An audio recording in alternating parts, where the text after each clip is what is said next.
Hello everyone, welcome back to my channel Sai Economics Point. In this video, we will discuss welfare definition of economics. Okay. In previous lectures, we have already discussed wealth definition of economics. Right? Okay. We have also discussed that wealth definition of economics was incomplete and was rejected due to many reasons. Okay, keeping this in view, Alfred Marshall, a new classical economist, developed a new definition of economics which occupies an important place in the literature of economics. Okay, in his famous book Principles of Economics, published in 1890, Marshall included the concept of welfare in the definition of economics. Okay, and Marshall's definition was also known as New Classical Definition of Economics, as Marshall was a new classical economist. Okay, according to Marshall, political economy or economics is a study of mankind in ordinary business of life. It examines that part of individual and social action which is most closely connected with the attainment and with the material requisites of well-being. Okay. See, in his definition, Marshall pointed out that wealth is only a secondary thing. That means it is only a mean. Okay. It is man and his ordinary business of life which is the primary object of economic study. Okay. In other words, Marshall tried to make the study of economics an engine of a social betterment. Okay, so now let us discuss the main features of Marshall's definition. Okay, number one, study of mankind. Okay, see, what do you mean by it?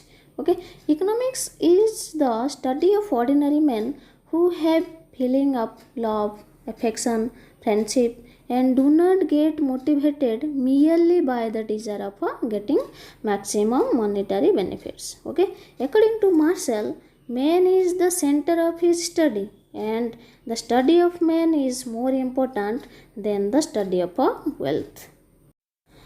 The second feature is study of material welfare. Okay, so let us discuss.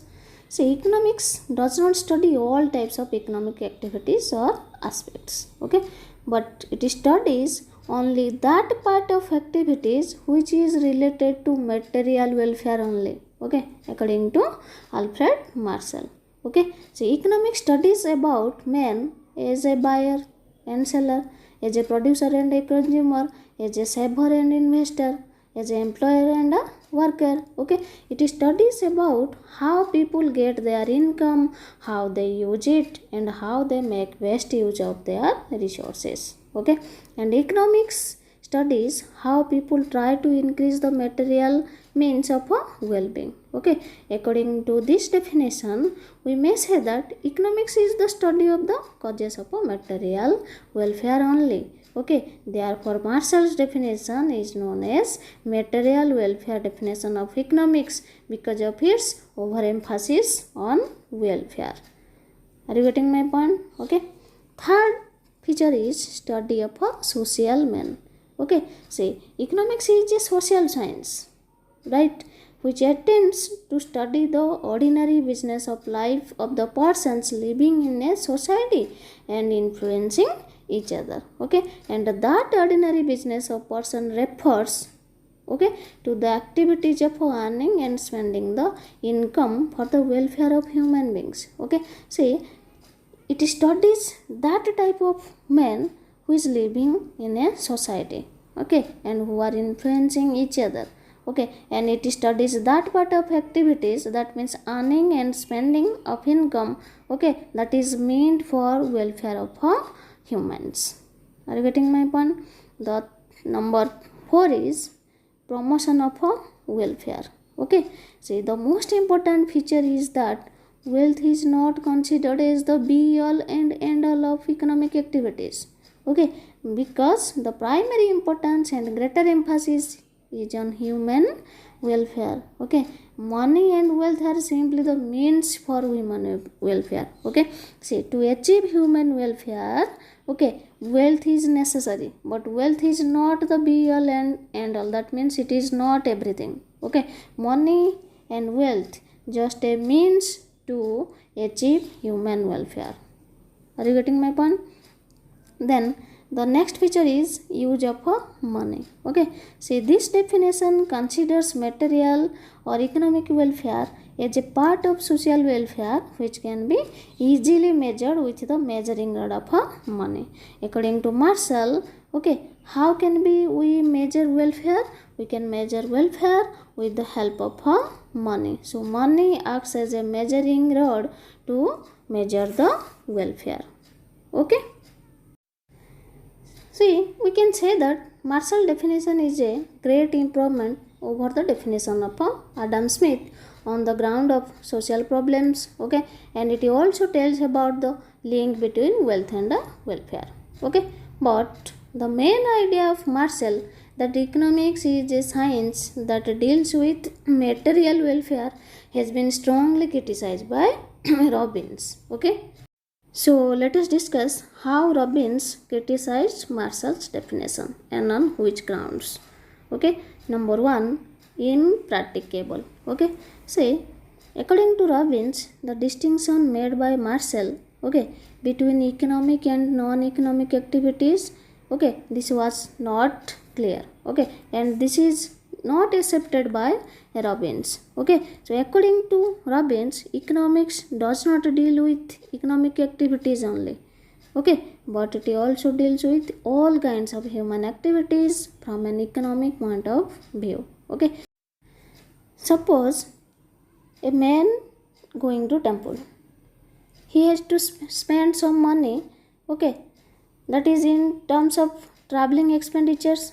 Okay, that means if distance is more, or in the form of donations, right? So these activities related to economic activities, these are not non-economic. Okay, therefore according to Robbins, every activity has an economic aspect, right? And the next is, it is narrow and incomplete. Okay, see, Professor Robbins criticized Marshall's definition of economics because it is narrow and it is incomplete. Okay, because this definition only includes material goods. Okay, and it excludes all kinds of non-material goods, like all kinds of services. Okay, service of a teacher, service of a doctor, service of a lawyer, and so on, right? Then the next is, the concept of welfare is not clear. Okay, see, Robbins argued that Marshall's concept of welfare is not clear. Okay, and the concept of welfare relates to the state of mind of a person.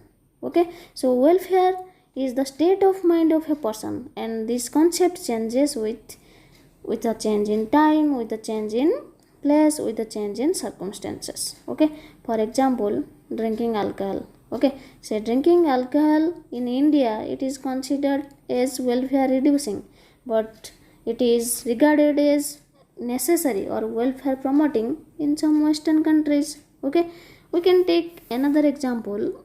Okay, see, for example, war does not promote material welfare, right? But we have economics of war.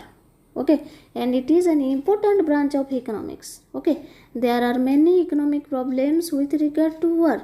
Okay, as you can see, the war between Ukraine and Russia. Okay, so many economic problems arises due to war. Okay, sometimes the economic causes of war are more important than the political and social causes. Okay, so it is not right to say that economics studies material welfare. Okay, again, there are some goods like cigarettes, wines, which do not promote human welfare, but their production and consumption is studied in economics, right? Then the next is, some activities promote welfare but not material welfare. Okay, say, for example, the activities of doctors, lawyers, actors, musicians, teachers promote our welfare, right? but their labor does not result in the production of material goods. Okay, see, if we follow the material welfare definition of economics, we can't consider the activities of the above categories of labor as economic activity, okay, as they do not promote material welfare, okay, but we make use of their services, right? Hence, we pay a price, okay, sometimes very high price for their services, okay, to get their services like service of a doctor, service of a lawyer, we are paying prices, okay. Their services have high economic values, okay. Therefore it is misleading to describe that economics as the study of only the causes of material welfare. Are you getting my point? Then next is welfare is subjective and it is difficult to measure, okay. So Robbins objected to the use of the word welfare, okay, because welfare is a subjective concept, okay. It is difficult to measure in monetary terms, okay. Say according to Marshall, welfare can be measured with the help of money. That means money is a measuring rod of welfare, okay. But it is very difficult to measure welfare as it is a subjective concept. It is a state of mind, okay. Welfare is just a state of a mind, and money is not a satisfactory measuring rod of welfare, right?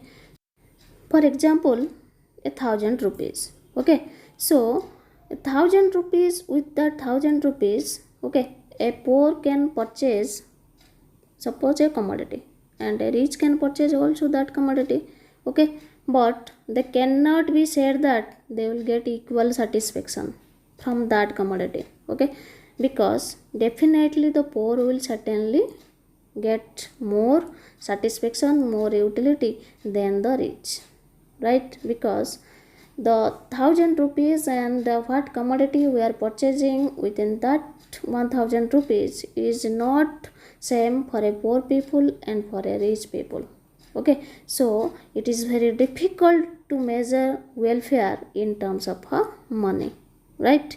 Then the next is only materialistic aspect, okay. So according to Marshall, welfare can be obtained by material means, okay, but Robbins viewed that it is not proper to say that material means alone promote welfare, okay. The non-material goods like services of a doctor, lawyer, okay, services of a teacher, it also promote welfare, okay, right? Services of a teacher promotes welfare of a student, okay. Services of a doctor promotes welfare of a sick person. Are you getting my point? So non-material goods, okay, also do promote welfare, right?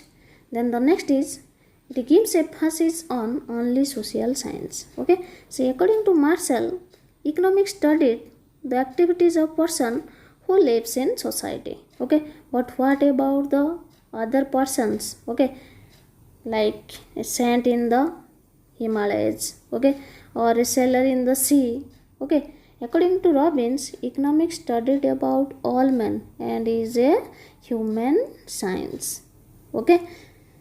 See, in spite of the above criticism against Marshall's definition, we should not forget that Marshall has widened the scope of economics by establishing a link between wealth and man and his welfare, okay. So this is all about Marshall's definitions, okay. Now I will give a comparison between Adam Smith definition and Marshall's definitions, okay. So listen carefully. See, Adam Smith measured material welfare in terms of wealth, but Marshall measured material welfare in terms of income, okay. The next is Adam Smith gives more importance to wealth, but Marshall gives more importance to men, okay. Then the next is Adam Smith viewed wealth as both means and ends, okay, but Marshall viewed wealth as only mean to achieve welfare, okay.